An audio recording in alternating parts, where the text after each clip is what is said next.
Tonight on the Black Channel, it can be hard keeping up with the rules of white supremacy since the rules are always changing, but there's one edict that never changes. We make up reality as we go along. The Black Channel is live.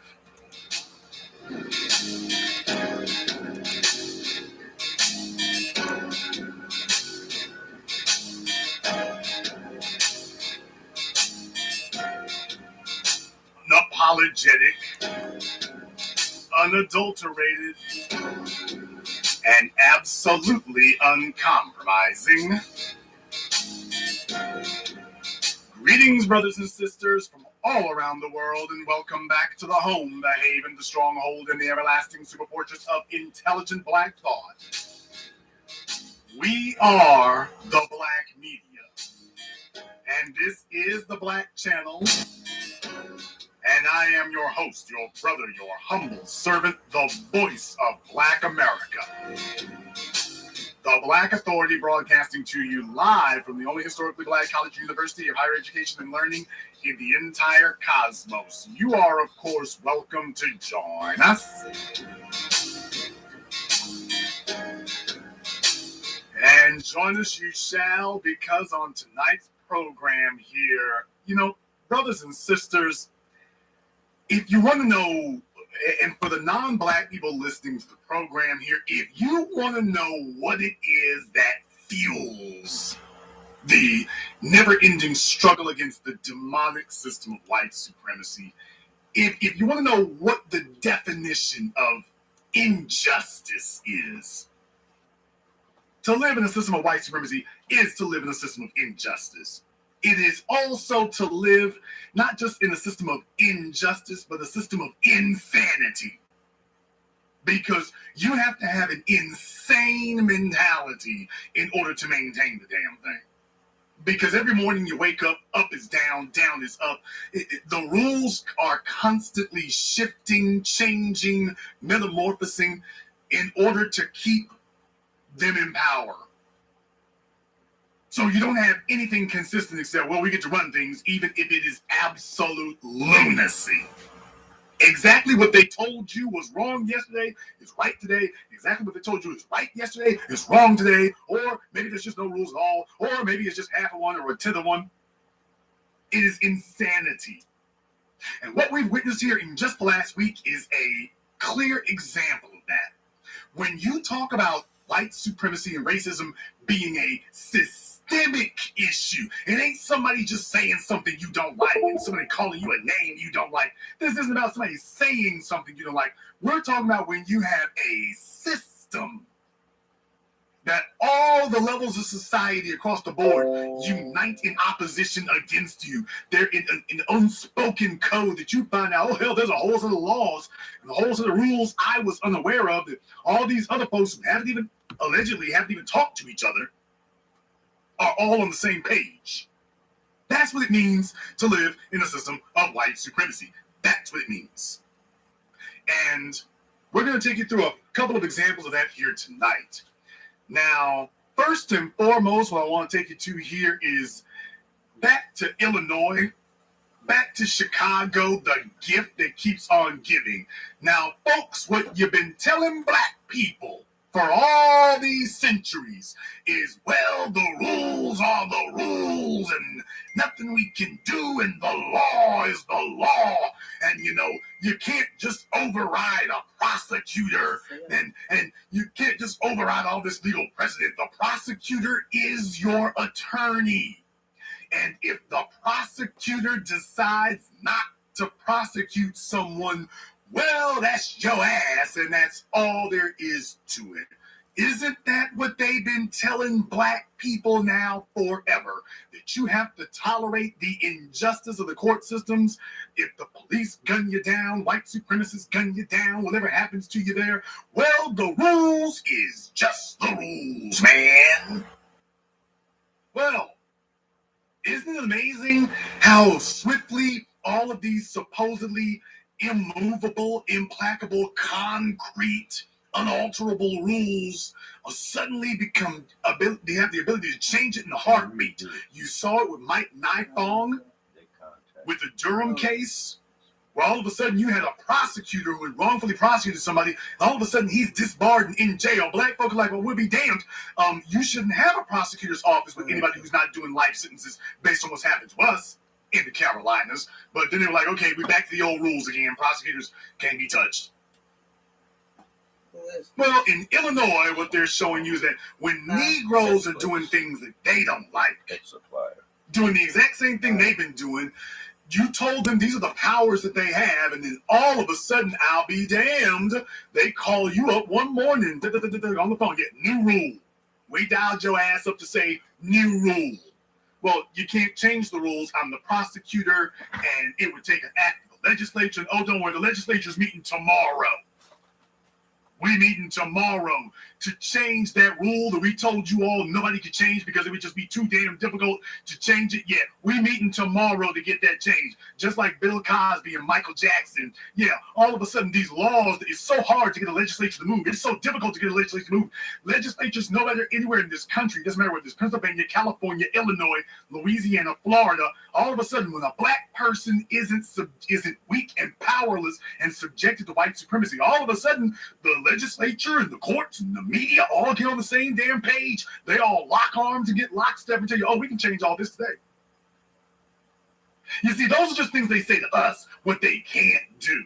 When they talk about what they can't do, that's just what they tell you. That is not what the rules actually are. That's just what they say to you. But that isn't what's reality. Reality is whatever they want to be, whenever they want it to be it. It's whatever in the hell they want it to be, whenever they want it to be it. Now, I want to play for you here a story here. It's out of WGN in Chicago. And listen to the story here. This is from this week, and well, last week. And boy, oh boy, isn't it amazing what happens when you have a prosecutor, a black person with anything resembling power? All of a sudden they show you, oh, no. You ain't really got any power. We're going to show you real quick. You don't actually have any. Wait till you hear what the hell they got to say here. Police the power not only to arrest suspects. Proposal could give local police the power not only to arrest suspects, but to press felony charges as well. As Dana Rabbit reports tonight, the proposal is in response to State's Attorney Kim Foxx's refusal to prosecute certain high-profile cases. Now, I want you to hear what they just said here again. For those of you who missed it, listen to what they said. Proposal could give local police the power not only to arrest suspects, but to press felony charges as well. A new proposal could give the police not only the ability to arrest a suspect, but for the police to have authority to press felony charges. Well, what happened to you? The prosecutor is your attorney and you can't circumvent them? And what the hell happened? I mean, in Illinois, by the way, in Chicago, what the hell happened? What in the heck's going on? What happened to everything got to go to the prosecutor's office? Alice in Wonderland, you woke up one day. And all of a sudden, the prosecuting attorney is a moot point, null and void. Oh man, where did you wake up at today? Proposal could give local police the power not only to arrest suspects, but to press felony charges as well. As Dana Rabbit reports tonight, the proposal is in response to State's Attorney Kim Foxx's refusal to prosecute certain high-profile cases. Crime is increasing. It is getting worse. And we have a state's attorney that is looking the other direction. State Representative Jim Durkin calling out Cook County State's Attorney Kim Foxx as the impetus for House Bill 4176 that was introduced in Springfield today. These cases are being cherry-picked, in my opinion, to ensure a win in the state's attorney's office and not necessarily serving justice, especially to the victims out there. We are 100% catering to the offenders in these crimes. The legislation would apply only to Cook County and would give police chiefs the authority to override the state's attorney's decision. Now, did you hear that part? I wanted to see, did you hear that part? Let me play this one more time. If you didn't think that this was a new nigga law, I want you to understand something. To my folks in Chicago, listen to this. Catering to the offenders in these crimes. The legislation would apply only to Cook County and would give police chiefs the legislation would In these crimes. the legislation would apply only to Cook County. The legislation would apply only to Cook County. The legislation would apply only to Cook County. The legislation would apply only to Cook County. In other words, only where Chicago is, only black folk. A whole state of Illinois, the legislature is convening to make a law only for only to rein in the black prosecutor. That's it. The rest of the state, you're okay. Springfield and everything else, you're all right. Everybody else, you're okay. This is something they want to put through only for Cook County. Yeah, but all you folks out here talking about your interracial sexual access and smoking weed and your cell phones, you Negroes sound as dumb as you actually are now. You just listen to that right there. They're telling you, oh no, we're going to make a law just for y'all. And by the way, anybody seen Barack Obama speaking up, by the way? Supposedly senator from Illinois, president of the United States. Anybody heard about him speaking up? Has he said anything yet? People, this is not Jason Black talking. This is WGN WGN in Chicago. This is WGN talking. This is them. This isn't me saying this. This is WGN saying it. Telling you that, oh yeah, they want to override the black prosecutor only. The only one that they're targeting is the black prosecutor. Just you. You're the only one. That's it. You don't hear your so-called feminists saying nothing. You don't hear your Democrats saying anything. Obama is quiet as a church mouse.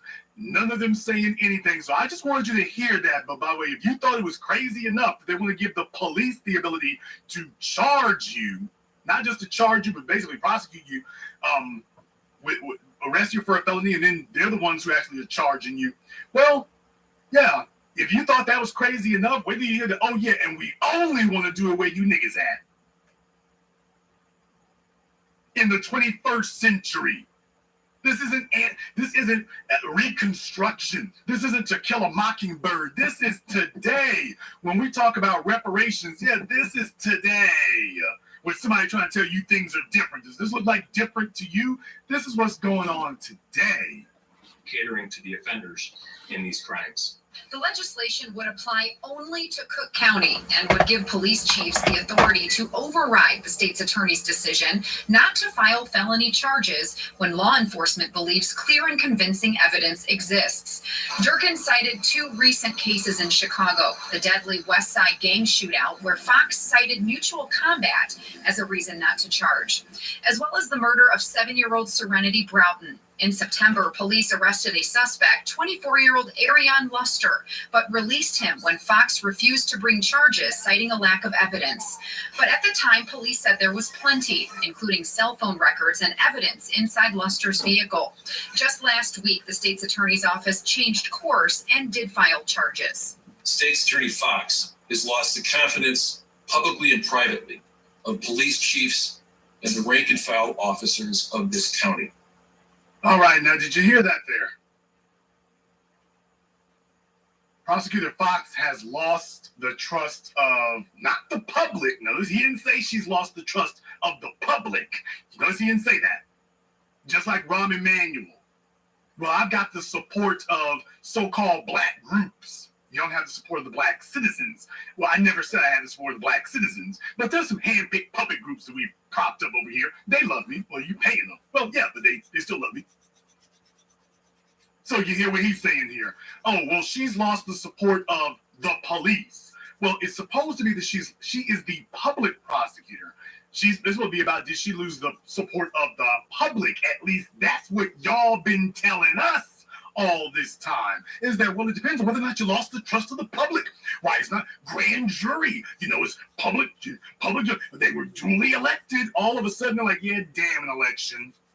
For all these folks, by the way, for all these folks telling you about, voter ID, and you need to have voter ID and the sanctity of the ballot and the sanctity of the election, and here they come in just like in Michigan. Jennifer Granholm, never forget, it was a Democrat who started that up there in Michigan, Benton Harbor, when they overrode the constitutional right to vote and your constitutional right to representation in Benton Harbor, Michigan, and then in other black cities in Michigan, and then ultimately in Detroit itself. Yeah, the sanctity of the ballot, it was your very Democrats who overrode the, quote, sanctity of the ballot. And then the Republicans will come back and tell you, oh, we need voter ID laws, the sanctity of the ballot, voting is sacred right. And here they are overriding your sacred right to vote, left, right, and center. Yeah, your right to vote is perfectly fine unless you don't vote the way they want you to, in which case, yes, that back.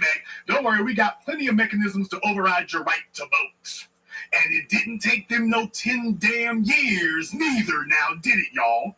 It didn't take them 10 or 12 years to go through this. Didn't take them any damn time. They got this up and going quick, fast, in a damn hurry. Quick, fast, in the damn hurry. That took no amount of time. Isn't it amazing how quickly the white supremacist system can move when it is under threat? So what does that tell you? Anytime you see this system moving slowly, that is the system doing what it's supposed to do.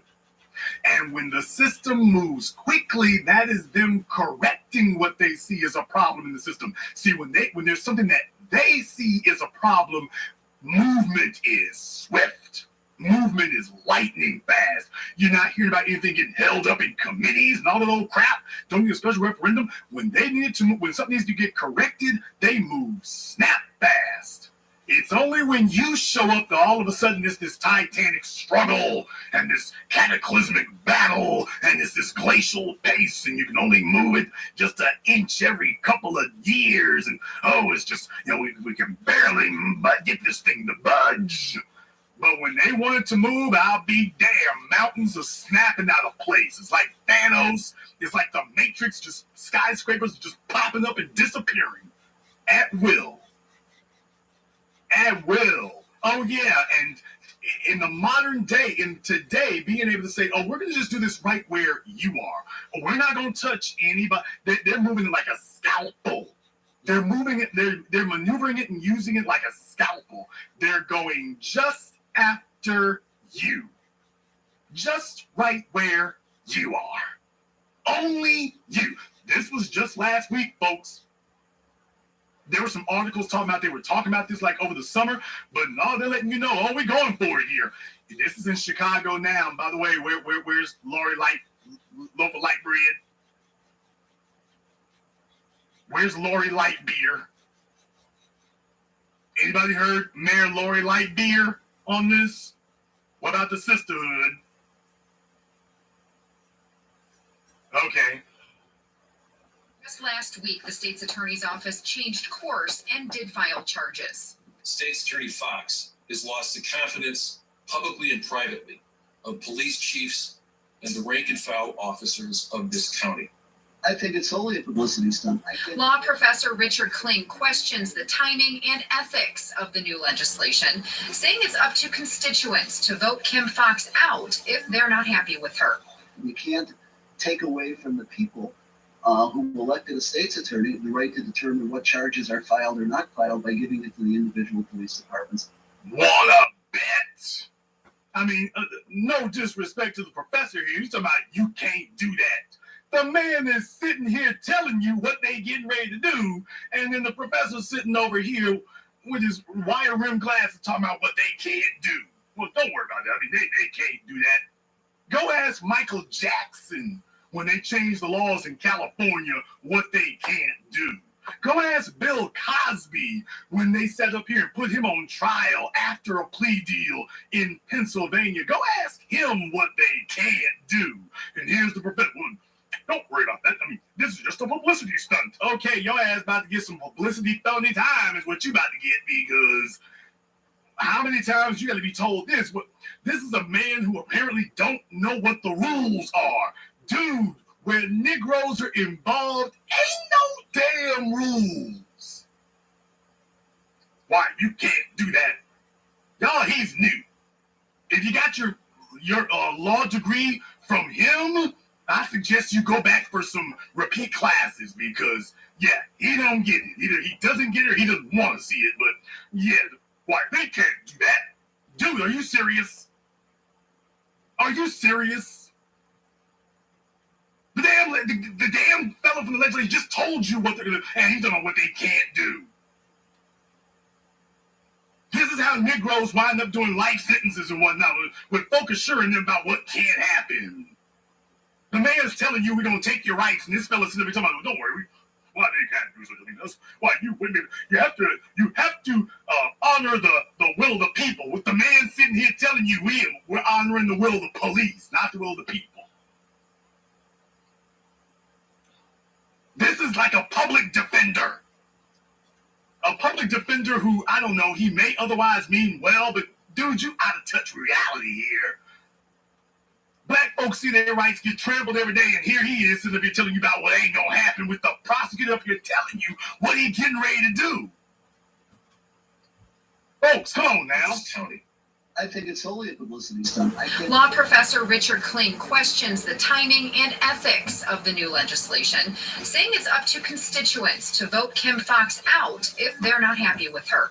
We can't take away from the people who elected a state's attorney the right to determine what charges are filed or not filed by giving it to the individual police departments. That would be a very dangerous precedent. Dana Rebick, WGN News. Folks, I mean, and yes, I see the picture on the wall behind him. I see the picture on the wall behind him. And I'm just saying here, dude, what planet did you float in from? These are some of your liberal allies, I guess. I mean, dude, come on now. Come on. This is the kind of thing I'm trying to tell y'all about right here. Is that these are your friends telling you, don't worry about it. These are your friends telling you, don't worry about it. These are your friends telling you what's not going to happen and whatnot in the 21st century. I'm telling you what's happening right now today with him sitting up here saying what can't occur.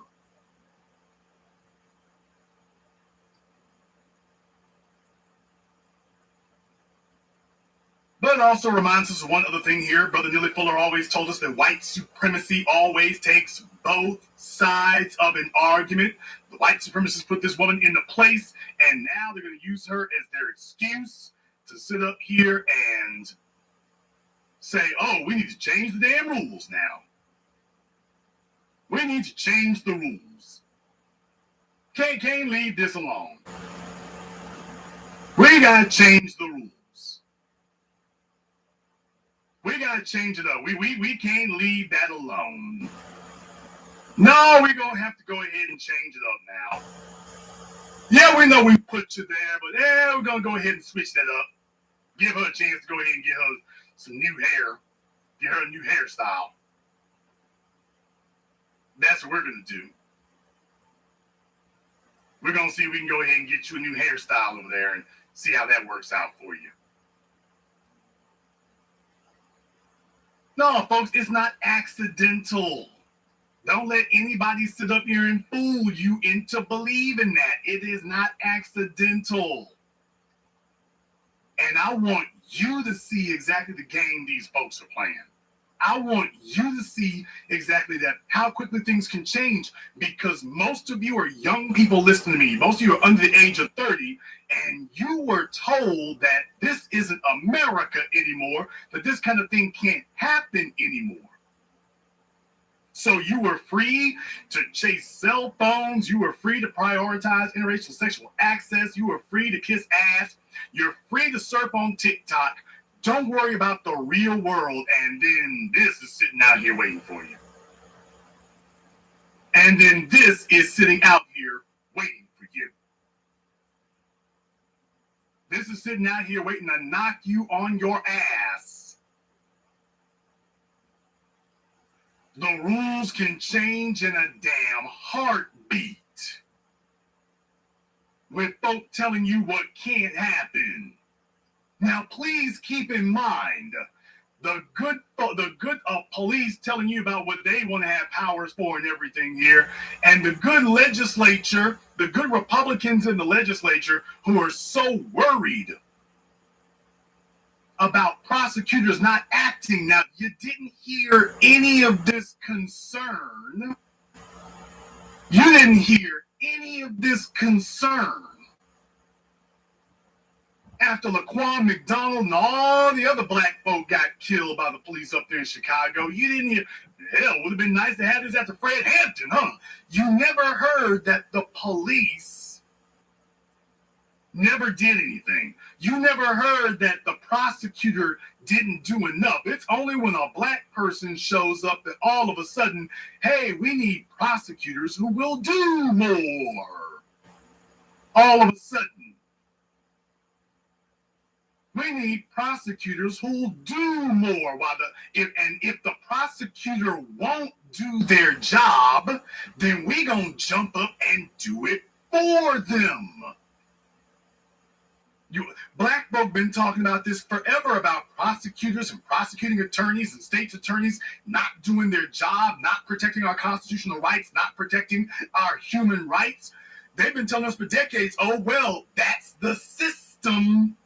It's the only one we got. Well, we just got to deal with it. Remember, that's what we've been hearing all this time. Now reality is just flipped and spun on its damn ear.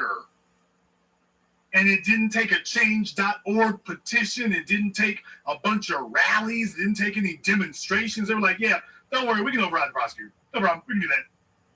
And if there's any fool out there telling you that this cannot happen, if there's anyone attempting to deceive you and thinking it cannot happen, I don't give a damn how many pictures of Angela Davis they got sitting behind them in their offices there. Anybody telling you that this cannot occur is a damn fool. Anybody telling you it can't happen is a damn fool. They told you were in a post-racial society after Barack Obama got elected. What was the immediate reflexive response to Barack Obama getting elected? Donald Trump getting elected. That's what the hell was. With folks sitting up here telling you what can happen and what won't occur. You better listen to somebody sit up here and tell you what the damn reality is. And that's not the only one. There's plenty more. There's plenty more where that came from. Oh, we're going to get into that here tonight. Y'all thought I was done last night. No. And I told you we got a whole lot to cover this weekend. You damn well better believe it. We're going to take a very brief commercial, non-commercial break. When we come back, we're going to tell you, hey, there's more. It's not just Chicago. If it was just Chicago, that would be bad enough. But it's not just there. Whole lot more going on. So stick with us here. Before we do, I want to thank everyone, I mean everybody who has contributed to support tonight's program on PayPal or Cash App. I see you all. Thank you all. My man Chadwick and Ms. Cotton, I see all of you out there. So thank you very much for your support on tonight's program. When we come back, this subject and more. This is the Black Channel. Within us is a powerful spirit, a God-given spirit. It's a spirit that empowers us to oppose demonic white supremacy. A spirit that motivates us to eradicate racist lies with Black truth.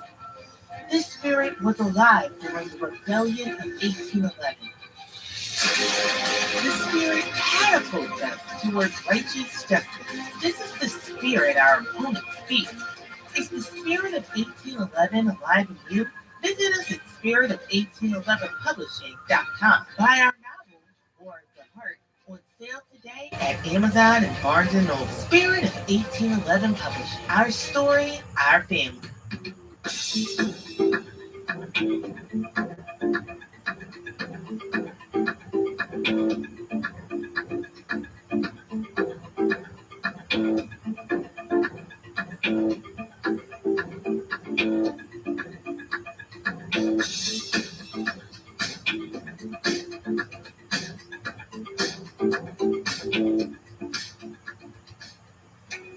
Are you tired of being overcharged and forced into paying a monthly subscription for your Mac and Windows software?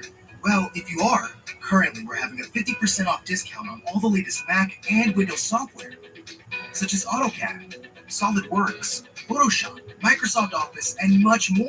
Our 50% off discount will be ending soon, so be sure to text us Need Software to 818-208-1901. That's 818-208-1901. We aim to please, so expect 24/7 technical support, the latest premium software, instant software links delivered to your email, and PayPal's buyer's protection guarantee.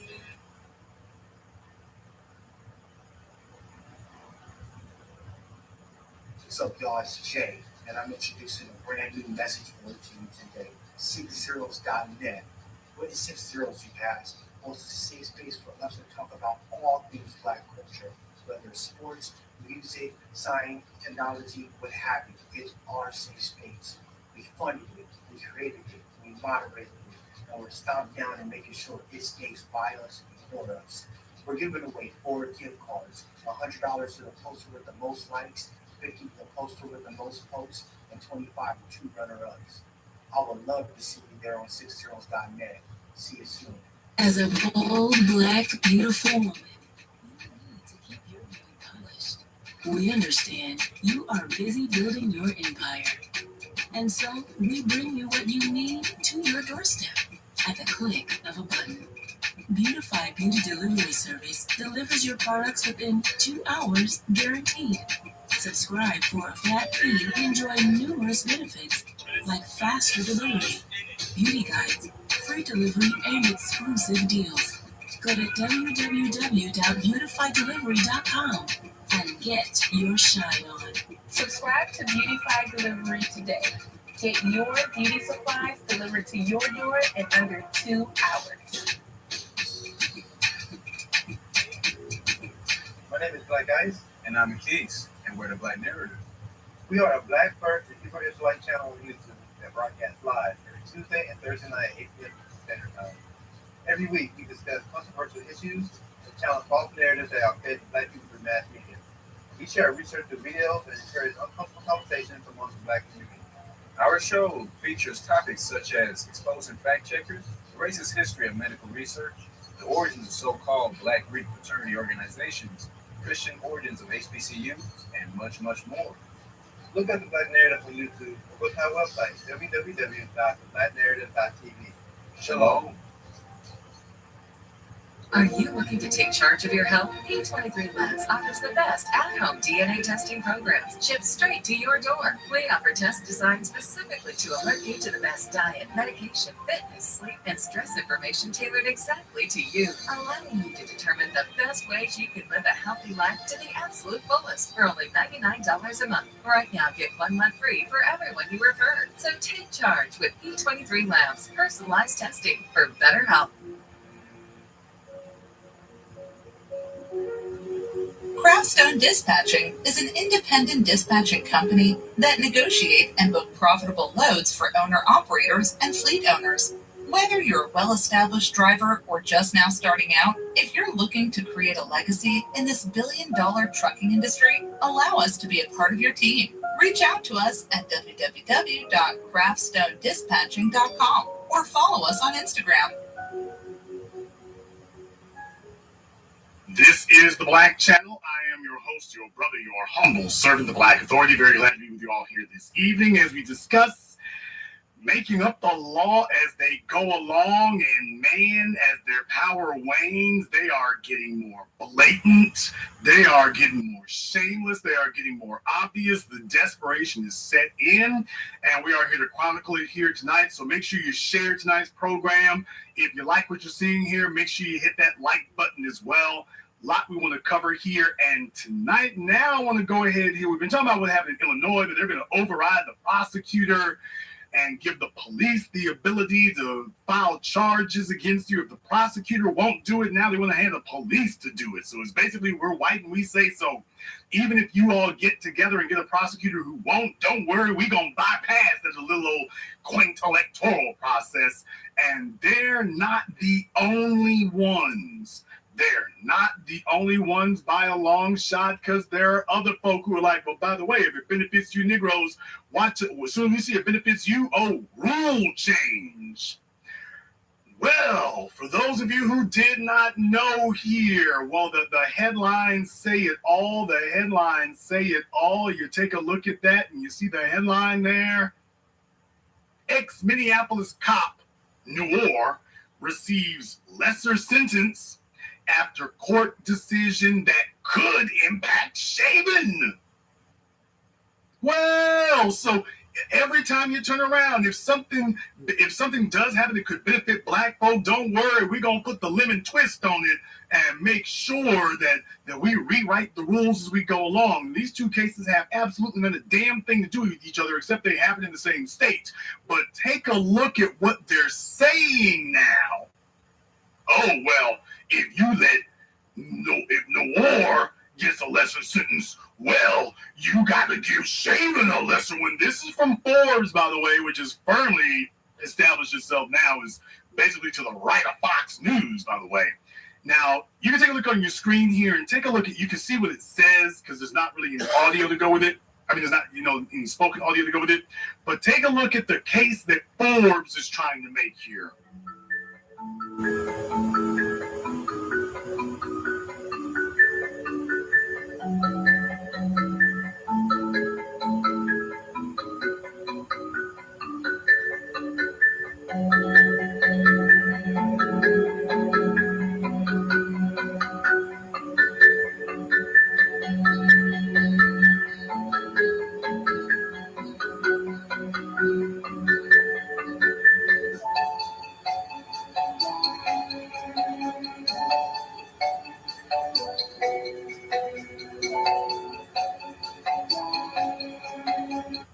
So you see what happened there. Basically, he was resentenced to just manslaughter. He was resentenced on just the manslaughter charge there. So basically, it went from 12 years, they say, to 4 3/4 years. And so with that, the way the laws are in Minnesota, he could be out and walking the streets next summer.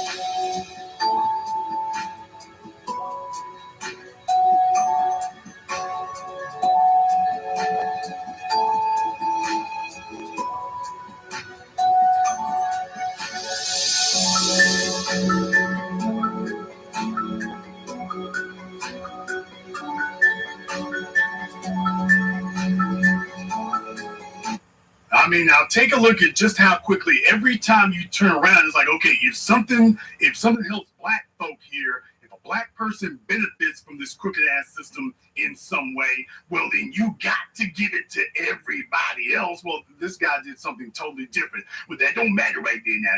You got to be fair about it. Nobody's fair about anything here. This is not about fairness. This Shaven, nor got a sentence he shouldn't have. Shaven got far less than he should have gotten here. So just understand that the system of white supremacy, as I said, is not just unjust, it is insane.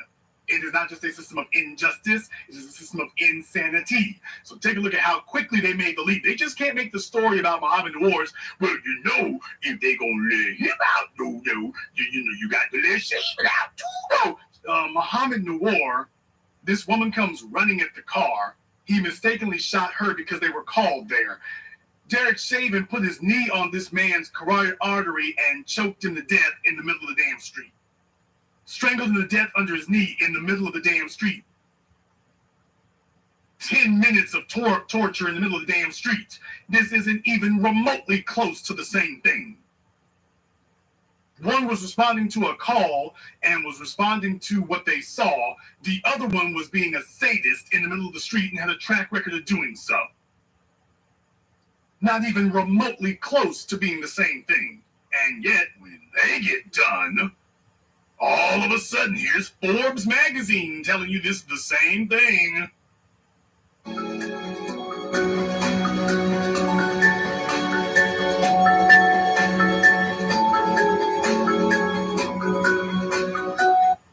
So you see, they're already trying to set it up for you there, okay? They're already trying to set that up for you.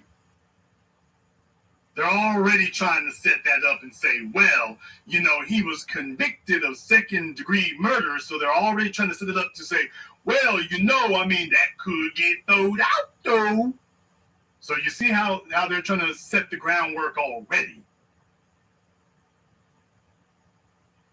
They're already trying to set the groundwork that Chauvin's third-degree murder conviction is the same as Muhammad Noor's, even though the circumstances are completely night and day different. It's like comparing a tomato to a cinder block. They're night and day difference. There's absolutely no relation nor similarity between the two. And they're telling you, well, you know, I mean, Muhammad Noor's got thrown out, so Derek Chauvin could be gone. He could be next. And then they sit up here and tell you, oh, well, but, you know, he was also convicted of second-degree murder as well. Yeah, because this was totally different circumstances. Totally different. Take a look at that. Totally different. But they're not going to stop and let that go. So I just want you to understand that. They're not going to stop and let that go. Not at all. Not at all. So if you thought they were just going to stop where they were here before, no, just anything they can do, they're going to do that. Anyone who says that they can't get away with these kind of things here, well, they'll just apply to one person. No, that is not going to be the case. That is not going to be the case. You're looking at the world spinning its ear. You're looking at the world spinning its ear. You're looking at these folks showing you just outright, oh no, we're going for it. Anything we can get away with here, this is what we're going to do. This is what we're going to do. If we can get away with it, we're damn sure going to go ahead and do that. Not just in Illinois. Not just in California. Not just in Pennsylvania. Not just in Louisiana. You're taking a look at everywhere. Just understand, they are not going to let this go without a fight. They are not going to let this go without a fight. Not at all. They're making up the laws and making up the rules as they go along, and every time they see you benefit from something there, they're going to come back later and be like, okay, we got to change these rules. Kim Foxx got elected. They didn't jump on it right then. They said, let's go ahead and come back later. They're going to come back later. And that's what they've done. Which is what I told you all was going to be the strategy. I told you that the strategy was going to be that they were going to see if they could let the heat die down. See, Biden's in office, messing up the program, screwing up all over the damn place. And that's what's happening there. And stay out of my chat room with the Let's Go Brandon stuff. Stay out of my chat room with that. Some of you alt-right folks think you found a friendly place to hang out or whatever. If you're not supporting black empowerment, I'm not interested in that. So none of them, I'm not supporting any of them. So stay out of here.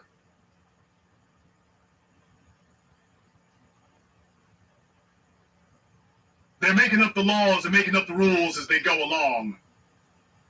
They're out here telling you about what can't happen, and I'm showing you what is happening. They're showing you that all this stuff they've been saying all this time about the prosecutors were immovable, the law is just too big, it's just too corrupt, it's just too large, the police are just too supported, you can't do anything. And this should be showing you, man, we can spend this damn thing on a dime. We just tell you niggas it can't be done. We can change this at any moment we want to. We just tell y'all that. We can take a look at this diabolical, demonic entity here. And understand something, folks. Once again, I have to quote Neely Fuller on this. Neely Fuller has spent decades now saying that, you know, the issue is the responsibility for everything that happens here lays at the feet of the white supremacists, because the reason we call them the supremacists is because they're the ones who got all the power. And things like this are what demonstrate, yeah, they got all the power. They can change things at a moment's notice. Anytime they get ready to, which is exactly what we've been saying the whole time. Of course, we're going to hold your feet to the fire, and we are going to hold you accountable and responsible for anything and everything bad that happens, because you got the ability to alter this at any time. You've got the ability to do that at any moment, and that's why we're holding you accountable and we are holding you to blame. We're holding you accountable and we're holding you to blame. And this is just further proof that that's the case. This is just further proof that at any moment that they want to change this stuff, they just tell us what can't be done. They just tell us what can't happen. And then once we start doing stuff they don't like, all of a sudden, bam, here it comes.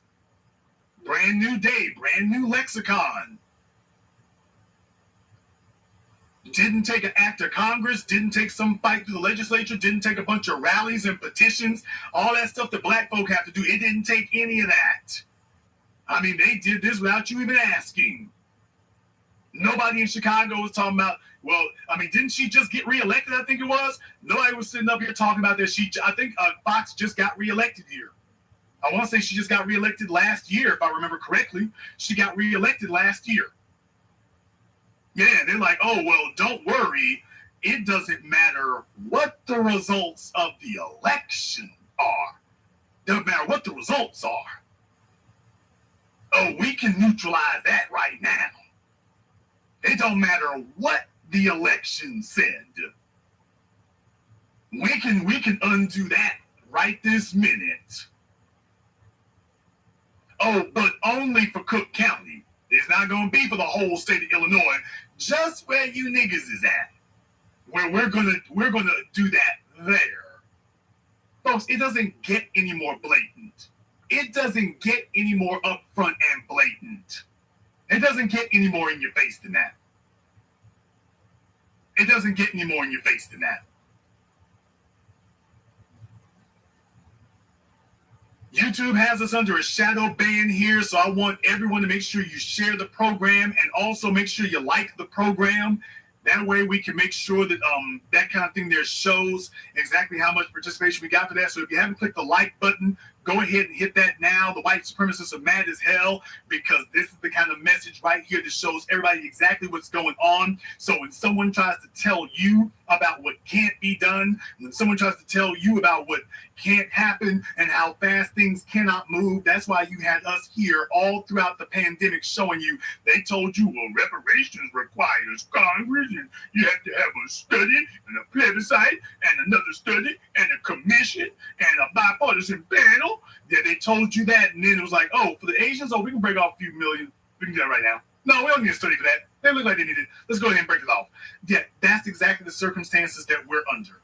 That's what we got to deal with. And we've been saying it the whole time. So what we're doing here as the new black media, we are cataloging all these things. And I want you to remember all of that so that when you take the actions you need to, if anybody ever tries to question it in your family, outside the family, or whatever, if they attempt to do that, you've got the ability to show them, no. Y'all been sitting up here handing out injustice all this time. We're handing out justice now. You've been handing out injustice. We're handing out justice.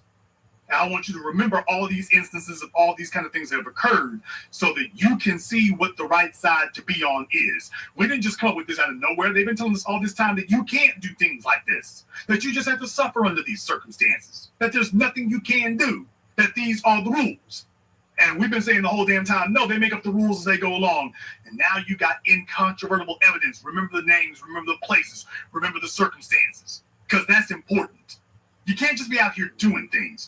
You have to understand why you're doing it. It can't just be, well, you know it ain't right. Okay, but you need to understand why you're doing it.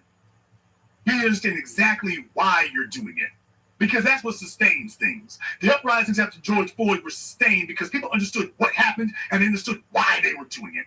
Because for the previous 6 years, we have been beating the drum relentlessly.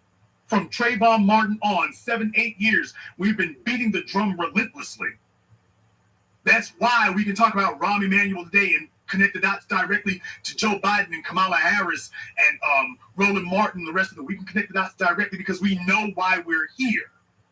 Because we've been documenting it and cataloging it the entire time. So now you got a situation where in Illinois, they're telling you, oh, we want to override the prosecutors and give the ability to charge you directly to the police. You think this isn't coming to other places when they get done there. And oh yeah, your black lobby and your black clergy, dead ass quiet. Did you notice that too? Your black politicians, your black caucuses, dead ass quiet. Did you notice that too? They're talking about illegals and LGBT. Meanwhile, this is going on. You don't see any of them yelling, what about their walkouts? We're going to leave and this, that, and the other. What about that? And they're strictly targeting black folk, strictly targeting Cook County, strictly targeting your black prosecutor. Where's Ski-Wee and the sister girls? Where's Ski-Wee and the sister girls? Ain't nobody seen them, can't see hide nor hair of them. Where's Ski-Wee and the sister girls? Simple questions I'm asking here. Simple questions that I'm asking. If they were really doing their job and if they were really defending your interests, it wouldn't be necessary for me to say anything. Then again, we could be wrong. Therefore, the telephone lines are now open. The number is 646-787-1933. That's 646-787-1933. Your personal access code to the Blackest Radio program in existence. The only one of its kind on planet Earth today. You're, of course, welcome to join us as always. And go ahead and give us a call. Please keep your comments brief and to the point. And once again here, thank you very much for sharing tonight's program. And if you haven't hit the like button, go ahead and do that now. They're making up the rules as they go along, and it's very, very important for those of you, especially those of you who have children and young folk here, so that you can go ahead and document this because they're going into schools, they're on social media, some of them are encountering Fox News and other places telling them that this isn't happening, telling them that the fix isn't in, telling them everything is all right. That's what they're telling you. They're telling you that everything is just okay. That's what they're telling you. That these kind of things are not occurring.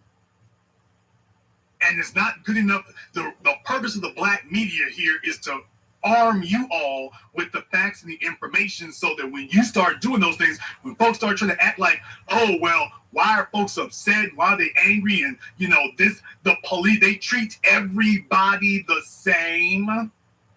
Remember, you got folk who sit up and try to say that. Well, the police be shooting everybody out. They don't just be shooting black folks, they be shooting everybody. Okay, but you're not, first of all, why are you not upset about it if that's the case? And second of all, no, they are targeting us. They are targeting us. Now, you know, I am no friend of Kim Fox. I am no friend of hers whatsoever. None. I am no friend of Kim Fox. Just like I'm not really a buddy of Bill Cosby, nor R. Kelly. But what I am saying is, isn't it amazing how the court system all of a sudden becomes so interested, it becomes incredibly powerful and efficient at dispensing results. Now, notice I didn't say justice, I said results. Notice how they become so unbelievably efficient at handing out results when the target is black, when the ability to affect somebody is a black person. All of a sudden, they're incredibly efficient at it. All of a sudden, you can be sent to court, and if you somehow figure out a way to wiggle out of it, your ass right back up in there. Right after they told us there was nothing you could do. They told us there was nothing you could do, but when they want to target black folk, man, isn't it amazing some of the stuff they can get done? It's amazing some of the things you can see them accomplish when you're the one in the crosshairs. And now you've got your prosecutor there, and she's in the crosshairs too now. Now that she's in the crosshairs, they don't have a scandal to pin on her. I mean, take this as a lesson. They don't have a scandal that they're able to pin on Kim Fox. You know, usually they find niggas with their hands in the cookie jar and their hands in somebody's back pocket. Well, Kim Fox, they ain't been able to catch her on nothing like that. So you can't put a scandal on her. You can't figure out a way to indict her or remove her that way. You couldn't beat her at the election polls. And I didn't even say she's the right person to put there. I didn't say she's the right person to put there, but then again, neither was Bob McCullough. But they haven't, there's no other way to deal with this. So it's like, okay, you just got to live with it. Legislature's like, oh, no. Those are the rules for niggas. Y'all got to live with it. We're white society. No. Watch how quickly all of us get on the same page. Watch how quickly all of us get on the same page real damn fast. You're the ones who didn't realize it. But watch how quickly we can all join hands and get things done. Just that fast. That's the power of being on code. I spoke about this last night. Let me remind you, that is the power of being on code. When I talk about these kind of things right here, all these spitball fights these folks usually have and whatnot, you notice everybody gets on the same page when it comes down to going after you. All of a sudden, everybody's on the same page. Your Latina alderman in Chicago, the white police, the white legislature, all of a sudden, everybody's on the same page about what to do when the target is black. Now they're all speaking the same language. And then you'll have black folks sitting up here singing Obama's praises or telling you that everything's fine. They'll be telling you everything's fine. Now I'm here to tell you, no, it's not. To the young black folk in these cities around the country, not just Chicago, Philadelphia, Atlanta, I want you to understand your political leadership, your educational leadership, damn sure the media, all of them got you in the crosshairs in that regard. All of them. And they make up the rules as they go along. And this is what just made the news. You'd be surprised what the hell is not making the news out there. That's the real thing, is imagine what's not making the news. We're going to go ahead and take a few phone calls here. Let me get caller from area code 405. You're on live with the Black Channel. What's your name? Where are you calling from? Hey, yeah, man, this is Brady Rob. I'm calling Oklahoma City, Oklahoma. And what's on your Black? Hey, man, I just want to say, B1, man, keep doing what you're doing, man. Keep pushing it. And, yeah, they changed the rule, man. They moved the goalposts there. Every time we try to score, they move on us. Brother, you keep doing what you're doing, brother. I'm going to listen to the comment. That's all I want to say. B1. Black First, brother, thank you very much for giving us a call here tonight. And that's the goal of that, is to make you look like the crazy person. They sit up here and put out this message, and they flood the airwaves with this message all the time that there's nothing you can do. There's nothing you can do. There's nothing you can make happen. Oh, it's just immovable. And then if you go for the bait on that, then they turn around and spin it, and then the goal is to make you look like you're crazy. Why we never said we couldn't do that. But take a look at that. And then you're not given an opportunity to confront that. Because, you see, we should be having the chance to get on MSNBC and CNN and confront them about this. But by the way, you all said that there was nothing we could do about the prosecutors.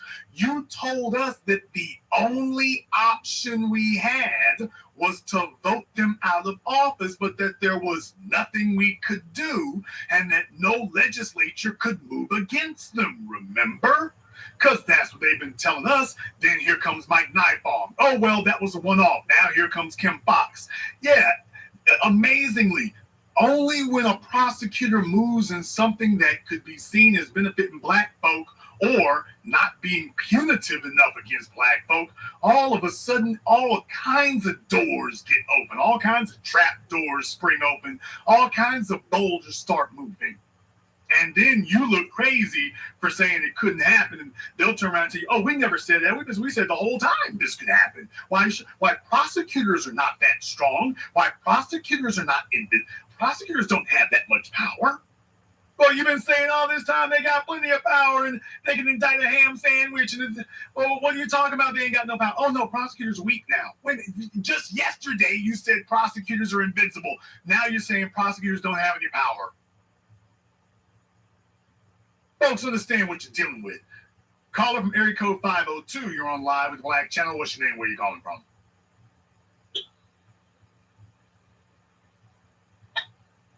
Caller from 502 is doing the pipe right now. But if they're going through the trouble of making up the laws as they go along, there's a reason for doing that.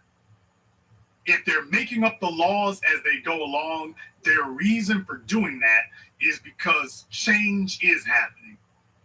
You don't move like this because nothing's different. Especially when you have to do it this blatantly and this in the open. If you're doing it this blatantly and this in the open, it's because too much is happening too soon. It's because too much is happening too soon. Too many people are saying the right things in too many different directions. So yes, you're going to see them start making fundamental shifts to the way these things work, but notice what they're doing. What they really want to see is whether or not they can get away with this kind of thing. I want to go ahead and replay that part one more time here for you because I want you to hear what they said here on WGN so that you understand exactly how serious that is in that regard. I want you to see how serious that is and how serious they are about, yeah, we're going to craft this thing just to go after y'all. Just to go after you. I want you to hear what they said here. Catering to the offenders in these crimes. The legislation would apply only to Cook County and would give police chiefs the authority to override the state's attorney's decision. The legislation would apply only to Cook County and would give police chiefs the authority to override the state's attorney's decision. Legislation will apply only to Cook County. So what are they telling you? We want to see if we can get away with this.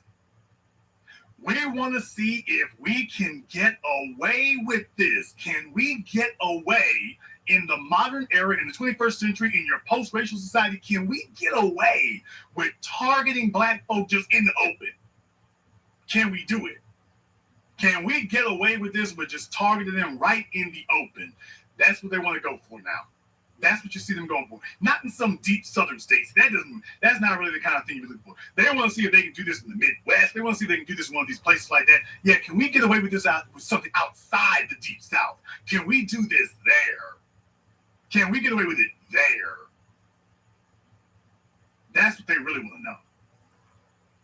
Caller from area code 910. You're on live with the Black Channel. What's your name? Where are you calling from? Yes, sir. My name is Malcolm Sneed from Fayetteville, North Carolina. Sir? Sounds like you got the daycare going on back there. Yes, I do. My son's right beside me. Yes, you saying that and how they changing the laws and everything. It actually brings up how misdemeanors and felonies are actually thrown out, and why we always say how white counterparts are charged lesser to black counterparts. If they get this through, then it's just a matter of time before certain counties, because I'm in Fayetteville, North Carolina, and the only reason why we don't have as much quote-unquote racial divide is because of Fort Bragg. You don't know who you're going to arrest.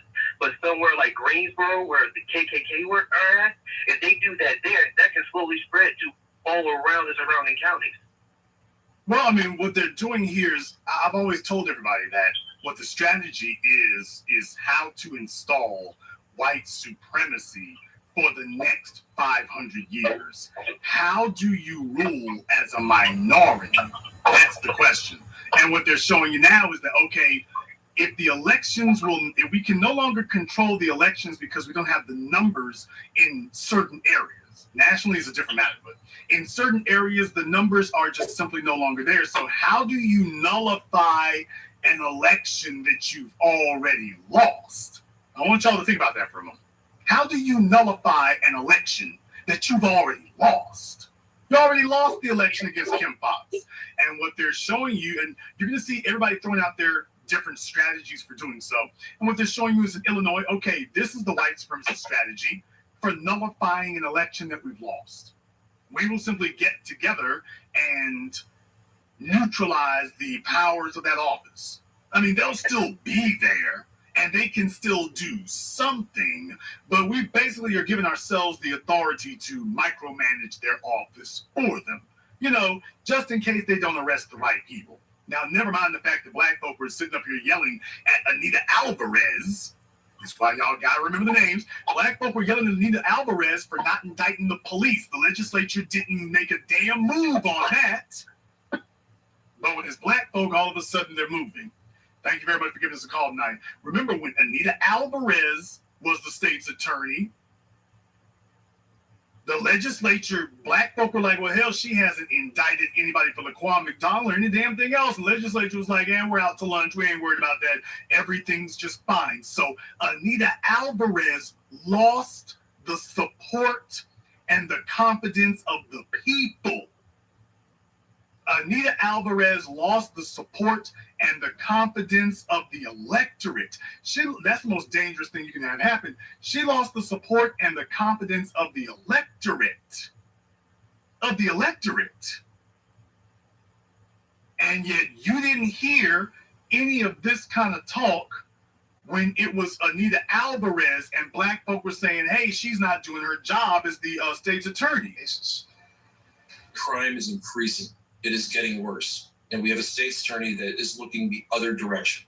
State Representative Jim. Okay, when Anita Alvarez was looking the other direction and covering for the police and gleefully, proudly bragging that she was doing so, the legislature in Illinois didn't have a damn thing to say about that. That didn't bother them. State's Attorney Fox has lost the confidence publicly and privately of police chiefs and the rank and file officers of. Okay, well, Anita Alvarez had lost the support of the public. Damn the police. She had lost the support of the public. And you never heard the legislature say a word about that. Making it up as they go along. Caller from area code 773, you're on live with the Black Channel. What's your name? Where are you calling from? My name is Julian. I'm calling from Chicago. Julian from Chicago. What's on your mind? I hear you, about the Kim Fox and, what's going on. And I believe they did, they changing up the rules as they go. But, me being a resident in Chicago, it's like I didn't understand why Kim Fox didn't charge those the guy that stabbed the other little boy. They was teenagers and he stabbed them. And the other boy didn't have a knife, and I didn't understand why none of the men that did the shooting between each other, the guys that went up to the other house, and they probably was gang affiliated or whatever, but nobody got charged, and they went up to their house, so the people that at least went up to their house should have been charged. Somebody should have been charged. So you got me thinking, it's Kim Fox, because my city is corrupt. At the end of the day, Chicago is corrupt as hell, and they do what they want to keep, to keep the black communities in the turmoil where they in. Because every time a murder happens, Chicago got cameras all across our city. All across our city, they always say the camera's not working. Anytime it's a murder or a shooting, they say the camera's not working. They work just fine in an Arctic storm when Jussie Smollett and his buddies were out there engaging in criminal mischief. The cameras all work fine under Arctic snowstorm conditions that night. Exactly. So it's like, you got me thinking, like, was Kim Fox in on them, basically saying she didn't charge them so they can usher this plan in to take the, her power and then, have the police prosecuting black people more? Because that could be the case or something, because I couldn't fathom why she wouldn't charge these people. I was like, what's going on? But it's always let's be clear. Let's be clear. She's a puppet, and her behavior, this is what they do to you. Like down there in Atlanta, Keisha Bottoms Up, down there in Atlanta. What they do is they put their puppet Negroes in place, and your job is to be the fall guy. I want you to understand what that is. When they put when they choose the Negro and they put them there, you're not there to rule, you're there to take the fall. And so in her case, they put her there. They told her what to do. Because understand, she didn't just start doing this out of nowhere. That's not the way it works. That is not the way it works. She is executing what they told her to. Take a look. When it comes to R. Kelly, they didn't have a problem grabbing him and didn't have a problem supporting Jussie until you couldn't support him anymore. So what they did, understand, she's executing the plan as they've given it to her. What they've done is they've made sure that she's such an embarrassment she can't get any higher office. So they got her like Kamala Harris. You notice we start seeing this over and over again. Kamala Harris, Mayor London Breed, Lovely Warren. We can go down to Keisha Bottoms, Lori Lightfoot. They put you in there. You start doing all kinds of stupid things. You destroy your reputation. You destroy your viability. And then when they get ready to remove you, they can go ahead and step in and remove you, either through indictment or through political castration, one or the other. Now, in Kim Fox's case, unfortunately, they screwed around and let her get reelected. But they're showing you, oh, that ain't nothing but a thing. We got something for that too. So what she did was she sat here and let the crime rate go do this. And by the way, does this sound familiar? Same thing as Atlanta. By the way, and Atlanta, it's not saying anything about the prosecutors in Atlanta. Now, did you notice that? Now, you make a very good point there, and I hope everybody understands this. Do you all notice they're not saying anything about the prosecutors in Atlanta? Nobody is pointing at the prosecutor's office in Atlanta and saying that that's the problem. No one. They're all pointing at the mayor's office and saying she's the problem. And for the last 2 years, they're pointing at Keisha Bottoms and saying she's the problem. Not a word about the prosecutor, district attorney, or anything. Nothing. Go right up the road to Chicago, and they're talking about the mayor, but now you got the legislature jumping on the prosecutor. So it doesn't matter which way you go or what you do, they're going to direct the story and craft it in the manner in which it benefits their interests. So right now in Chicago, they want to knock both of them off. The puppet mayor they put in place and the prosecuting attorney slid by in the election, but they're like, oh, don't worry, you'll be here, but you'll be powerless. You'll be here, but it doesn't matter what you do or what you don't do. You'll just be symbolic. And mark my words, if they do succeed at that, as soon as they get a white person in there, all of a sudden everything's fine. Everything's fine. Everything will be fine again. They're going to tell you they don't have to do that anymore. Everything's fine. I'll let you have the last word. Yeah, like I said, instead of them, putting money into, the black communities in Chicago, they run around, they act like they don't know what's going on.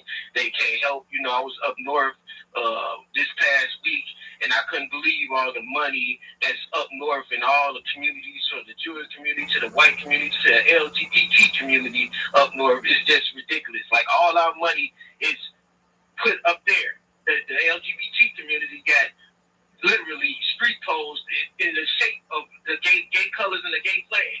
They got rainbow bricks going across the street. I said the city paid money to do this.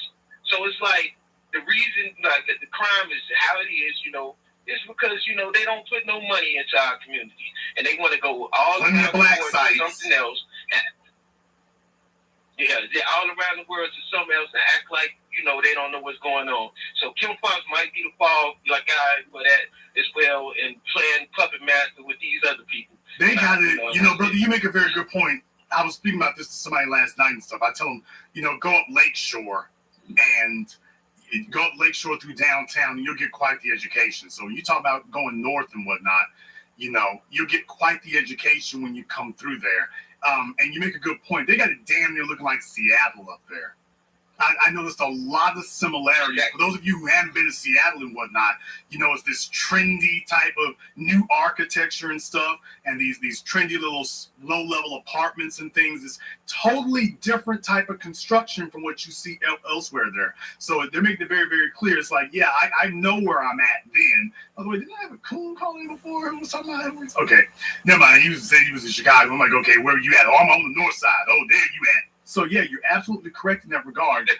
And that's what they've done there. So when you have these industrial towns, let's be very, very clear. Folks who are in Chicago know this, but Chicago is a major transportation hub. UPS has its main terminal in Chicago. I think UPS is stationed out of Chicago, I want to say.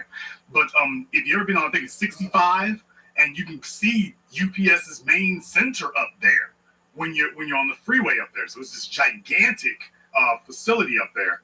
And Chicago is a major hub for where it is. It's very strategically placed. Memphis is the population median, but Chicago, for where it is, you can really hit a lot of areas in America coming out of there and whatnot. So these were places where black folk, coming out of slavery and whatnot, going up north, being general labor and stuff, but with industrialization, that did a lot of good for black folk in that regard. We were the major workforce in those areas. Okay, problem. You're also creating a black middle class. So how do we gut this middle class and neutralize it? And now you're seeing what they're doing with it there. So yeah, we'll shut down the industrialization. Let's go ahead and get this prison industrial complex popping. Thank you very much for giving us a call here tonight. Let me get caller from area code 601. You're on live with the Black Channel. What's your name? Where are you calling from? Hey, what's up, Jason? Hello? What is your name? Where are you calling from? My name is Carlos. I'm calling from Columbus, Mississippi. Okay, did you say Carla or Carlos? Carlos, sir. I'm a man. All right, Carlos from Mississippi. What's on your mind? I was trying to say this last week, coming from Detroit, but we need to stop letting these white girls clap these cheeks spiritually and mentally. They got they're hooks in every fucking thing. And that's honestly sad because, and that's another thing with the topic today, because I also realized they trying to still force things upon us other than vaccines and shit. Like the law here in Mississippi, and that's one thing that is used mainly against us is that marijuana law. And so they literally be waiting out of people's houses. Like you can see them back at the streets. Like they be using corner stores to record things. And that's what people don't understand. But sorry, I don't mean to take that. But,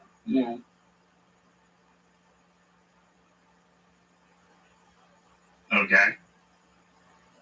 Thank you very much for giving us a call here tonight. I don't have Right Said Fred ready to play, so call from area code 409. You're on live with the Black Channel. What's your name? Where are you calling from?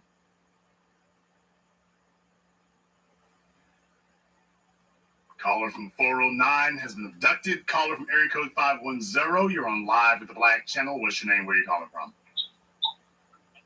Hey, Jason, is this... Hello? Okay, Negroes are apparently fornicating with their phones tonight. Jason. Nigga, how many times you gonna say Jason? Oh, my bad. I couldn't hear you, my guy. So anyway, all right, my name is Hef. I'm from the Bay Area. I'm from Oakland, California. I wanted to say salute to you and B1 first. I'd like to thank you for all the education that you provide to our community and the eyes that you open about the things that are taking place. Now, I see that the topic is on to how they're changing laws and everything like that, and I just want to let my black folks know right now, if y'all haven't opened your eyes, and I'm pretty sure Jason has already spoken on this or something, but there's a lot coming down the pipe right now. And for all of my brothers and sisters out there running around committing crimes and whatnot, and I know that it's not your fault, it's the system, because we're all struggling. So I'm not placing the blame on them. And it shouldn't be that way. But I'm saying what it is we have Joe Biden, who wrote the crime bill, and Kamala Harris, who enforced it to the utmost in office right now. And all of the media is talking about this crime that is on the rise. They are going to put people in jail. So get ready for that, and let's not have a revisit of 1994 and have to live through that again. But what I'd like to say is what's driving the crime rate is that methamphetamine and opioids are taking over the Black community and the minority community, and it's just not being reported. And they will not allow us to get in on those opioid settlements because myself, I've been affected by it because I got bleeding ulcers and I got prescribed opioids and everything went left. I've talked to a lot of attorneys. Nobody will take on my case or anything because they know I live in Oakland. I'm a Black man. Thank you for giving us a call tonight.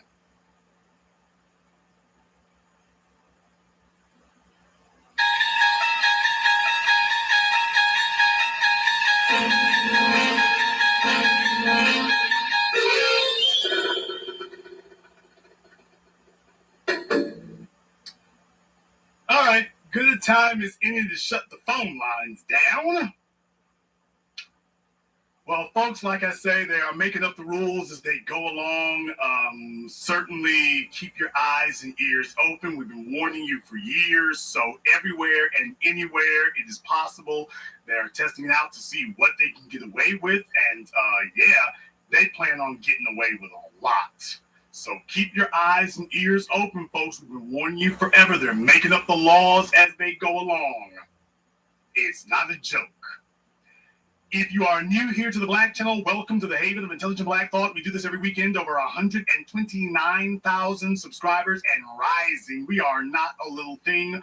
We are the Black media. Click that red subscribe button. Click that yellow notification bell. Join us every weekend. And if you haven't been to our website, blackchannelfilms.com. You want to go there and check out our groundbreaking best-selling documentary work, 7 a.m., Gentrified, Race War, all available on Amazon, on DVD, and for streaming at blackchannelfilms.com. That is blackchannelfilms.com. I want to thank everyone who has contributed to support tonight's program on PayPal or Cash App. Thank you, everyone, for joining us here tonight. And this concludes tonight's broadcast of the Black Channel. I am your host, your brother, your humble servant, the Black Authority. And until next time, my brothers and my sisters from around the world, remember, Black is the future, and the future is uncompromising.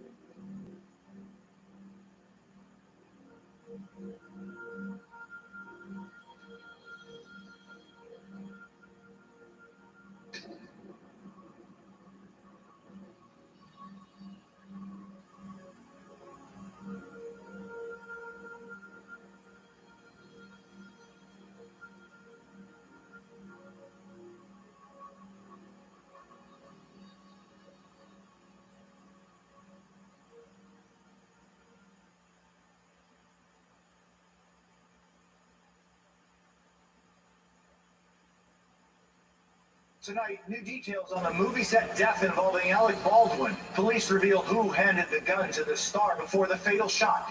The new images today of Baldwin hugging the husband of the victim. And what the woman in charge of guns on set said about a previous movie. I think loading blanks was like the scariest thing to me because I was like, oh, I don't know anything about it. The boosters are here. Follow-up shots from Moderna and J&J now available, but the question so many are asking, should I mix and match? We break down what you need to know.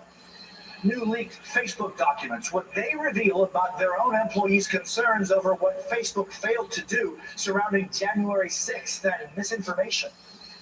The clashes between migrants and police in Mexico as a massive caravan heads to the U.S. border. Lost at sea. The shipping containers knocked into the ocean by extreme weather as a dangerous storm takes aim at the West Coast. Officials now warning of evacuations. Searching for answers. The autopsy of what killed Brian Laundrie is inconclusive as we get the first close-up look at the part where he was found. Plus, Heroes Homecoming, the emotional surprise reunions on the football field. This is NBC Nightly News with Jose Diaz-Balart. Good evening. The investigation into the fatal on-set accident involving the actor Alec Baldwin is moving quickly. We have new information tonight about how that gun ended up in the star's hands for that fatal shot. And we are learning that it may not have been the first misfire from the gun that day. But we also have these new images tonight that show so much. The actor walking with, then embracing, the husband and son of the cinematographer who was killed. Emily Ikeda is following all of it for us tonight. New photos of Alec Baldwin seen sharing an embrace with the family of cinematographer Helena Hutchins, killed Thursday on a New Mexico movie set. We were rehearsing and it went off, and I ran out. We all ran out. He said someone was shot. 2 people accidentally. And tonight, a closer look at the chaos and confusion on the set of the Western film Rust that ended in tragedy. NBC has learned the lethal weapon that killed a cinematographer and injured the director has misfired before. One of the safety concerns that reportedly prompted several crew members to walk off set. Hours later, Alec Baldwin fired the deadly shot. The film's production company says it was not notified of official complaints. A woman lost her life. It didn't have to happen. Newly released court documents reveal Assistant Director Dave Halls handed a prop gun to Baldwin and shouted "cold gun," meaning it was safe. Halls did not know live rounds were in the prop gun. He grabbed it from a cart arranged by the person in charge of prop firearms, armorer Hannah Gutierrez-Reed, who we could not get a hold of. She revealed in a podcast last month she's brand new to the role. And I'm still learning. But yeah, Dad has taught me everything. But a lot of things, I kind of just caught on by myself. And I think loading blanks was like the scariest thing to me. Safety guidelines for the industry largely bar live ammunition on sets, except on very rare occasions. And then notification shall be made on the call sheet, which did not appear to be the case for the movie Rust. This one's real, this one's not. You can clearly see the difference between blanks and bullets, but armorers say once the ammunition is in the weapon, it's impossible to tell. What it sounds like to me is that they didn't have enough eyeballs on it or not enough experience to check. Legal analyst Nima Rahmani says a civil suit is almost guaranteed, but for Baldwin, criminal charges are not. Well, he pulled the trigger, but for him to be charged, he would actually have to have knowledge that that prop gun was loaded with a live round. Tonight, the director Joel Souza, who was shot in the shoulder, breaking his silence, writing, "I am gutted by the loss of my friend and colleague, Helena Hutchins." Emily, what's next in the investigation? Well, right now, investigators are parsing through evidence from the set, including ammunition, prop guns, clothing, and cameras. Officials say still right now it's unclear if charges will be filed, but we should learn more next week. Jose? Emily Ikeda in Los Angeles, thank you. Today marks a critical turning point in the battle against COVID. Now, boosters for all 3 different vaccines are now available. But for Americans rolling up their sleeves, the choices for mixing and matching can be confusing. Kathy Park breaks it down. Pharmacies across the country are now rolling out all 3 boosters after the CDC expanded eligibility to some 70 million Americans. The demand for boosters now outpacing the number of first dose recipients. Karen Levon got her first 2 shots in January and returned for her Moderna booster Friday. My dad's 84th birthday is coming up in 2 weeks, and I'd love to be able to see him safely. The CDC recommends a half dose of Moderna for those most at risk, 6 months after their second shot. For J&J, adults who've been vaccinated for at least 2 months can now get a second shot of their choosing. This week, health regulators signed off on mixing and matching, giving people more flexibility to receive a different shot from their original. All 3 COVID-19 vaccines authorized in the United States are extraordinarily safe. Safe, but should you mix and match your vaccines? If you go into a pharmacy and they don't have the vaccine that you originally got, it really is fine to get a different vaccine. An NIH study reviewed by the FDA found that all combinations of boosters increase antibodies. The data also showed that volunteers who originally received Moderna or Pfizer shots and swapped 3rd doses saw similar results.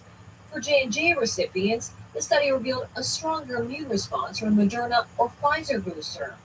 Some health experts say there are benefits to mixing and matching. The Johnson & Johnson vaccines and the mRNA vaccines. Moderna and Pfizer use two different technologies. Using different technologies creates antibodies that attack the spike protein of the real virus in different ways and in different places, thus creating a more optimal and a stronger immune response. A critical scientific breakthrough to beat back the virus. Kathy, can we expect any side effects with these booster shots? Jose, doctors say be prepared for side effects similar to what you may have experienced during your last dose of the COVID-19 vaccine. So chills, fever, and fatigue are some of the most common symptoms. Jose? Kathy Park in New York City, thank you. We're getting a look tonight at newly leaked internal documents from within Facebook reacting to the January 6th Capitol riots. The documents show employee concerns that company policies allowing conspiracy theories to spread played a role leading up to the attacks. Matt Bradley reports. Facebook under fire once again, with new documents leaked by insiders regarding the January 6th assault on the U.S. Capitol. One employee writing in an internal chat, "Haven't we had enough time to figure out how to manage discourse without enabling violence? We've been fueling this fire for a long time, and we shouldn't be surprised it's now out of control." The problem is what these documents also show is that there were times when within the company they had a finding and they didn't act on it. The leaked documents showing that Facebook knew its algorithms pushed false content and that the company failed to halt the meteoric growth of conspiratorial groups. These problems are solvable. The leak follows a bombshell testimony from former Facebook product manager Frances Haugen before the Senate earlier this month. The company's leadership knows how to make Facebook and Instagram safer, but won't make the necessary changes because they have put their astronomical profits before people.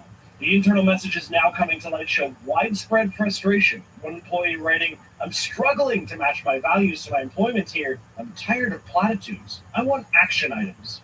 In a statement, Facebook says the responsibility for the violence that occurred on January 6th lies with those who attacked our Capitol and those who encouraged them. And it's called the leaked documents a curated selection out of millions. But these latest revelations aren't the end of CEO Mark Zuckerberg and Facebook's worries. More documents are set to be published by media outlets this coming week. And on Monday, Hogan will testify before lawmakers again, this time in front of Parliament here in London. A global reckoning for a social media giant. Matt Bradley, NBC News, London. It is the most closely watched election this year. Many view it as the first real sign of what may happen in the midterm elections. Today, President Obama brought his star power to the effort. Moni Gadiva now on the governor's race in Virginia. Hello, Richmond. Former President Obama back on the campaign trail today, rallying for Democrat Terry McAuliffe in the most closely watched political contest of the year. So we're at a turning point right now. Reminding Virginia voters just how tight the governor's race is. Some of you are just plain tired. We can't afford to be tired. A Monmouth poll showing McAuliffe and Republican Glenn Youngkin neck and neck. You're going to decide this election and the direction of Virginia and the direction of this country for generations to come. The 44th president, the latest top Democrat to stump for McAuliffe in a big test ahead of the 2022 midterms. A crucial bellwether for the party in power, which traditionally loses seats. As President Biden's job approval continues to slip in Virginia and nationwide. McAuliffe, a former governor of the Commonwealth, running against a businessman backed by former President Trump. Glenn Youngkin is not a reasonable Republican. Trump has a campaign for Youngkin in person.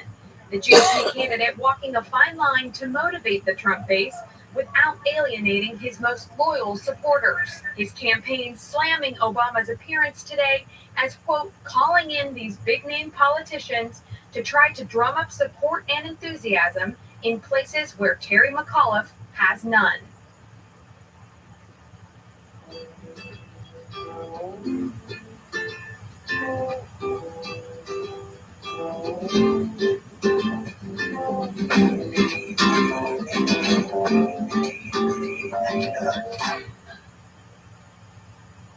And Monica joins us now. Is the president expected to hit the campaign trail in this race again?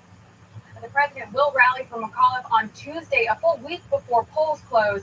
since Mr. Biden will be overseas at key summits in the final days of this off-year election. Jose? Morning, Alba at the White House. Thank you. We have breaking news on the growing migrant crisis tonight.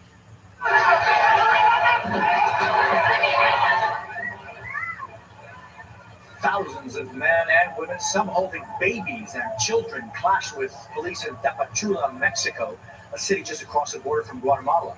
Police with shields tried to beat them back.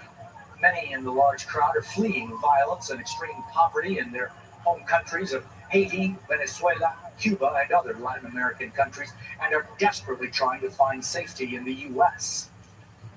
Still ahead, the deepening mystery in the death of Brian Laundrie. Tonight, for the first time, we're inside the nature reserve where he was found.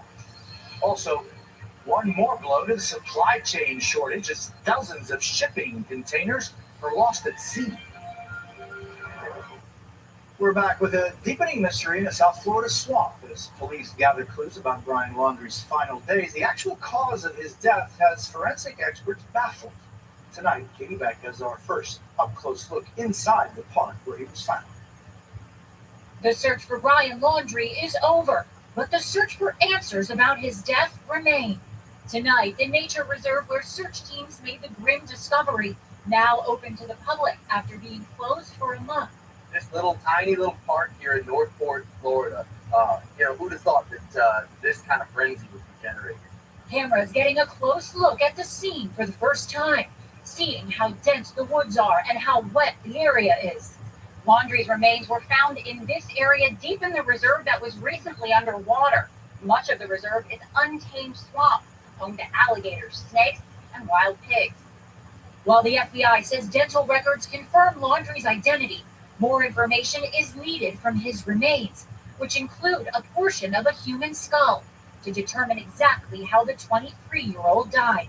After a medical examiner was unable to determine cause of death, the Laundrie family attorney tells NBC News the remains were sent to an anthropologist for further evaluation. The anthropologist specializes in analyzing hard tissues such as bones. Forensic pathologist Dr. Priya Banerjee says investigators will likely use x-rays on the remains, searching for anomalies and fractures or any objects within the bone. But she says determining the cause of death will be a challenge. I don't envy my colleagues. All the tissues are no longer there. And if there were some sort of trauma, you may not see it. It's like you can't complete a puzzle if you're missing many pieces. Authorities began a massive manhunt for Laundrie after his fiancée, Gabby Petito, went missing in August. Laundrie named a person of interest in her murder after her remains were found in a Wyoming national park. At Laundrie's parents' home today, a request for privacy. Good parent for your loss. Katie Beck joins me now. Katie, you're getting a close-up look inside the reserve. How severe are the conditions there? Well, Jose, the conditions are quite extreme. And while we know Brian Laundrie was an experienced survivalist, the heat here, the wildlife, as well as the flooding, these would be difficult circumstances for anyone to endure over a long period of time. Jose? Katie Beck in Northport, Florida. Thank you. Coming up, the storm on track to strike a major blow to millions overnight, plus the fallout for workers who are refusing the COVID vaccine. We've been talking a lot lately about the supply chain issues plaguing our nation, and now another blow. Take a look at this. These blue boxes are actually just a few of the 40 shipping containers that got tossed from a cargo carrier off the coast of Washington State yesterday during a bout of bad weather. And tomorrow, weather is going to be a lot worse out west. Evacuation warnings are in effect for parts of California. More than 7 million are under flash flood alerts there and in Nevada. And now to a story about COVID vaccine mandates and the fallout for those who refuse the shots. We wanted to know what happened after that. So our Rahima Ellis met with 3 people for a candid conversation about the consequences that followed. I feel secure in my decision. I don't know the long-term effects. I opted to take the unpaid leave. Karen Roses is a patient care technician at a New York hospital. Rob Herbst, a married father of 3 boys, spent 17 years at a New York City high school as a phys ed teacher. Raquel Martinez is a pediatric occupational therapist. They all reach the same conclusion about vaccine mandates. Why did you decide to put your livelihood on the line? I felt like I didn't have much of a choice in the matter, that I was being forced to do something, to put something into my body. I felt that what they were doing, what they have done, is they basically held for ransom your health insurance, your benefits, your livelihood, your career in some cases. A decision pulling at Raquel's heart. My last task at my job was laminating hearts for my students. And I was able to place them in boxes. I'm getting very emotional because I miss them. The consequences go beyond emotion. Financially, can you see yourself continuing? We have discussed the possibilities of having to sell our house, having to find a new place to live. Does anything keep you awake at night? Yeah, fear of the future, not knowing, what's going to happen next. Am I going to be able to get a job, or are we going to be able to keep our home? Losing a significant portion of your income, just like that, where you weren't able to prepare. It's shocking. But for them, concerns about the vaccine more frightening than losing their jobs. Are you afraid that being vaccinated will hurt you? There's too many unknowns for me to be comfortable with it. I think we need to allow for adequate science and studies to be done. Rob believes because he already had COVID, he's protected. Research shows the vaccines are overwhelmingly effective and safe, and antibody levels do wane over time after infection. What do you say when people say, it's just selfish not to think of the larger community and just to think of yourself? Well, it's selfish to think that an individual or a government is going to take away my right to choose what's best for me. Wouldn't that be selfish? I don't think anybody should impose their beliefs on me for what I choose not to do. What would you need to hear to change your mind? I don't think there's anything I need to hear. If my spirit is telling me this is not right for me, I'm going to listen to my intuition every time. I'm not saying not ever. I'm just saying not yet, not for me. Taking a firm stand and now figuring out how to live with it. Rahima Ellis, NBC News, New York. When we come back, the hero of homecomings, now part of the big games. There's good news tonight about heroes and homecomings, and our nation's service members going to extremes to surprise their loved ones in an unlikely place. There's just something about high school football that brings families together. The big game's a special place for surprises, like this one in Kansas.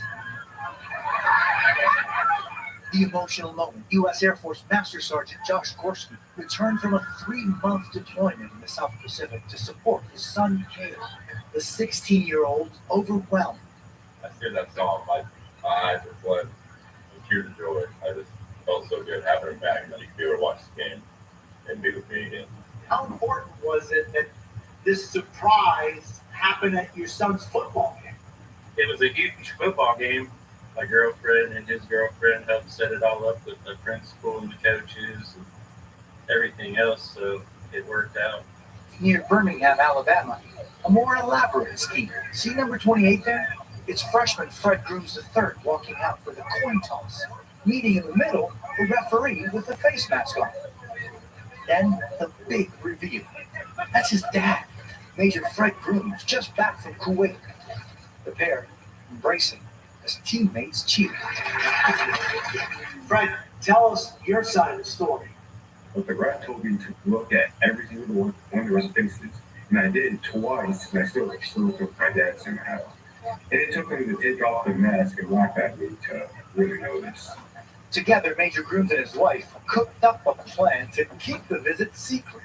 My wife made me go in the closet and close the door in the closet and turn off all the lights and wait till the kids left. Those who serve. Using the gridiron to give back in a special way this season. Yo, when you get back? You get back. Friday night lights, making these lives so much brighter. Wondering how you guys think of your fathers and how much they're sacrificing for the good of our country. I feel good that my dad's like a hero to other people. I see him as a protector of our nation, and I always thought that was a pretty good, cool quality of him.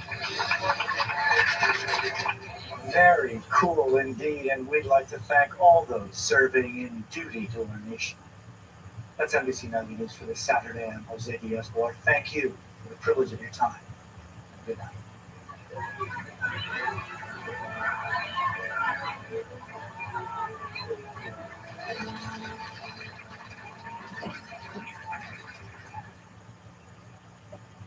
Thanks for watching our YouTube channel. Follow today's top stories and breaking news by downloading the NBC News app.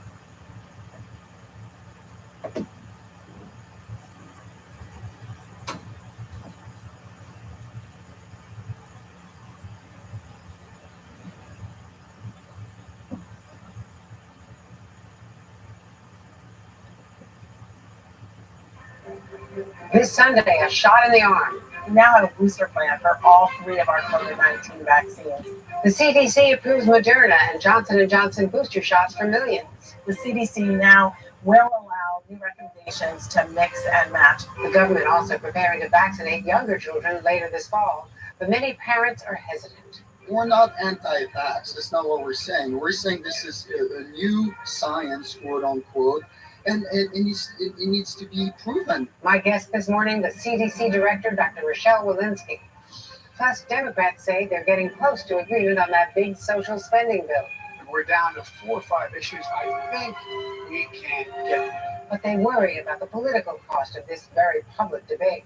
It's hurting Biden. It's hurting the Democrats. I'll talk to Senator Angus King, independent of Maine, Republican Senator Roy Blunt of Missouri, and Chuck Todd talks to California Governor Gavin Newsom. I mean, this political death knell.